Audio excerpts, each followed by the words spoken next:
Hello everyone, and thank you for the invitation and the warm welcome. Care robots as a solution for the care crisis. I'm here today to bring a feminist perspective to new technology in elderly care. In times of aging societies, there are high hopes that new technologies can alleviate the current care crisis, especially with the latest advancements in natural language processing. For example, with the launch of ChatGPT by OpenAI, even more and more tech companies invest in AI and robotic technologies for elderly care. So far, a lot of these innovations are driven by technological feasibility. When looking at the actual implementation of these technologies in aged care in practice, it shows that in practice these solutions do not work that well or have unintended side effects for the humans involved. So I ask, why is this happening and how can we do better? I'm a social scientist and doctoral researcher at the Department of Labor Science and Organization of Vienna University of Technology. There, I am also part of the project Robotics, Caring Robots, Robotic Care, writing my dissertation about care workers' perspectives on new technology. But I am also a daughter and granddaughter, and seeing people that I love age drives me to ask the following question. It's a question that concerns us all in the end. How would you like to be cared for when you're older, sick, and vulnerable? Do you imagine robots being part of your future care? What role could technology play, or better, what role should technology play in the future care? In this talk, I want to lay out why the topic of care and robots need feminist perspectives. So when taking a closer look at the societal organization of care, we see that taking care of family members is traditionally more expected from women. And studies show that women spend significantly more time on unpaid care work at home than men. But that's not news to you. As we heard in the discussion before, you all have experience with that. But also when looking at professional paid care, you can see that 86% of all care workers are women in Austria. This is not only the case for Austria, but many countries. So what is also important in this context is to mention migration that plays a crucial role in the care sector. So as there are not enough care workers or nurses in Austria, a lot of women from other countries, for example in Central or Eastern Europe, they migrate to Austria. And experts speak of so-called global care chains. And because women leaving their own communities and families behind, this is a global phenomenon. And care is, so to say, a very complex social topic connected to gender. Gender here needs to be understood as a social construct. Care as emotional and relational work associated with roles, norms, and practices that are socially attributed more to women. So we've seen, while professional aged care, that you find mostly women, technology, on the other hand, is mostly designed by men. In this picture, you can see some example of existing prototypes of care robots. What are we actually talking about?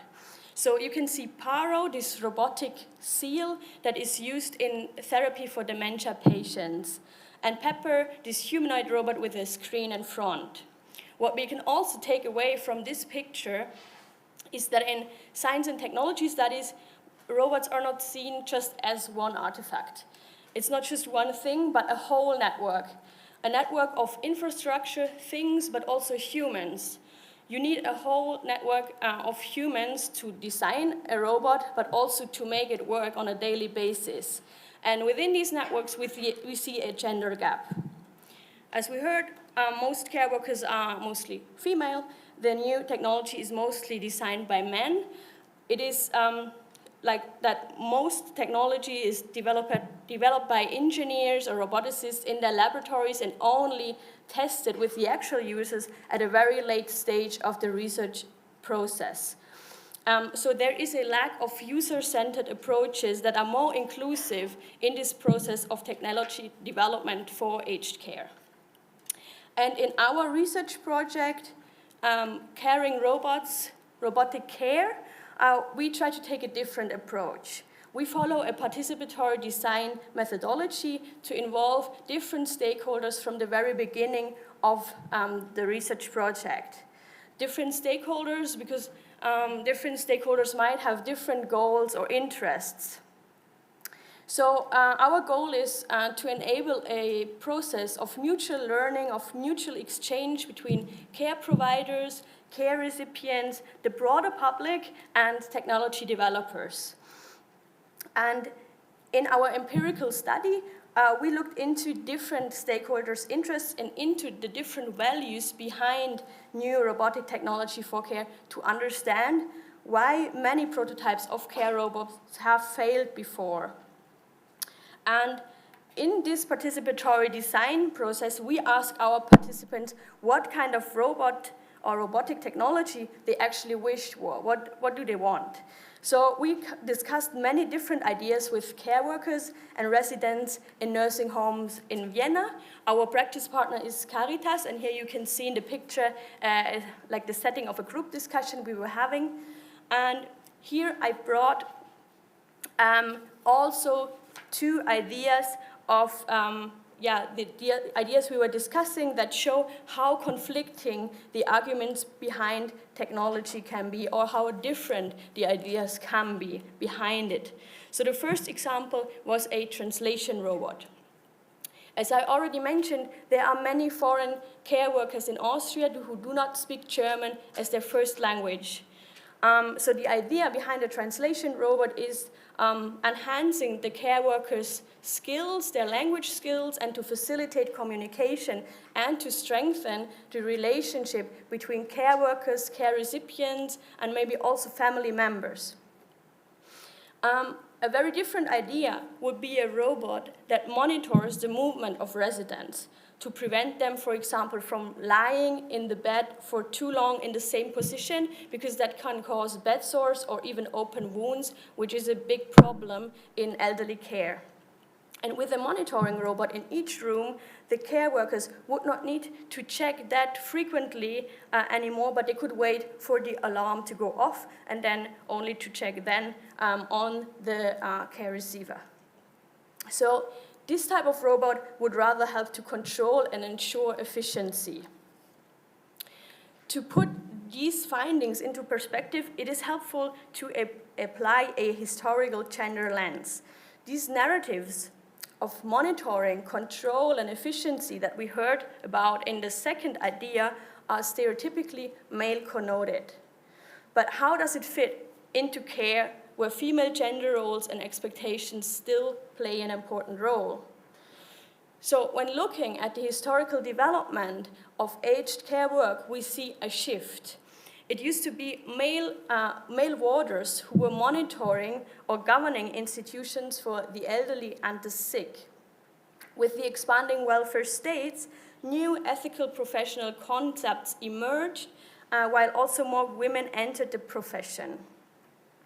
And our analysis shows that care workers are actually highly intrinsically motivated and want to help others. The monitoring and efficiency, on the other hand, might rather be a driver for care organizations or institutions that want to reduce costs. So we can see in the discussions on technology underlying value conflicts. So far, it remains still open. How will care for the elderly evolve in the future? Here you can see two hypotheses, two potential directions. The first one, are robots taking us back to the last century? Will the future of care involve warders monitoring older adults in a care system focused on efficiency? Or can robots help to provide good care and to empower workers? Can new technology help to overcome sexist and racist stereotypes and strengthen care relations at the same time? In the end, it might not be as black or white as these hypotheses seem, but it shows that it is still a matter of negotiation. So, therefore, technology is not neutral, but political.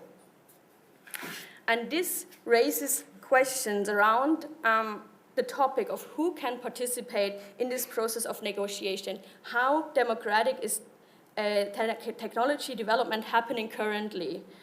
Is it just 5 big companies that shape the enabling technology of the future, and we as citizens then have to live with the new applications?